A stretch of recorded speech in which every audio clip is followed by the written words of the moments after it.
நடு ரோட்ல இவ்வளவு பெரிய குழியா அப்படின்னு சொல்ற மாதிரி தான் இருக்கும். ஏன்னா இந்த குழியோட ஆழம் அப்படி. இந்த சம்பவம் இப்போ சோசியல் மீடியால வைரலா பரவுது. இந்த சம்பவம் ஹரியானாவில் நடந்திருக்கு. இந்த வீடியோ பார்த்ததுக்கு அப்புறமாவது இனிமேல் மழை பெஞ்சா ரோட்ல போகும்போது கொஞ்சம் கவனமா போங்க. கண்டிப்பா இந்த வீடியோ பார்த்ததுக்கு அப்புறம் நீங்க கவனமா தான் போவீங்க. இந்த வீடியோல என்ன நடந்திருக்கு அப்படின்னு பார்த்தா, ஹரியானாவில் பசை ரோடு அப்படின்ற ஒரு சாலையில ஒரு பெரிய குழி ஒன்று இருந்திருக்கு. பெரிய குழினா எந்த அளவுக்கு பெருசு அப்படின்னு பார்த்தா, 2 ஆளை நிக்க வச்சு அவங்களோட உயரம் எந்த அளவுக்கு இருக்குமோ அந்த அளவுக்கு பெரிய குழி. இவ்வளவு பெரிய குழி அந்த சாலையில எப்படி உருவாச்சுன்னு தெரியல. திடீர்னு உருவான குழியா இல்ல சாலை பணிக்காக தோண்டப்பட்ட குழியான்னு தெரியல. மழை பெஞ்சதுனால அந்த சாலை முழுவதுமே தண்ணி போக ஆரம்பிச்சிருக்கு. அதனால அங்க ஒரு குழி இருக்க விஷயம் யாருக்குமே தெரியல.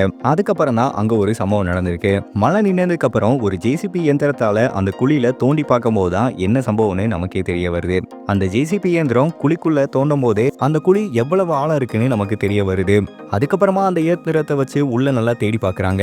உள்ள இருந்து ஒரு மோட்டார் பைக் ஒன்று கிடைக்குது. இந்த பைக்கை பார்த்து நிறைய பேர் ஷாக் ஆயிருக்காங்க. இதுல இருந்தே அங்க என்ன சம்பவம் நடந்திருக்கும்னு எல்லாருக்குமே தெரிய வரும். மழை பெய்யும் போது அந்த ரோட்டு வழியா வந்த ஒருத்தர் அந்த பள்ளத்துக்குள்ள விழுந்துட்டாரு. அவர் எந்திரிச்சிட்டாரு. ஆனா பைக்கை இப்பதான் எடுக்கிறாங்க.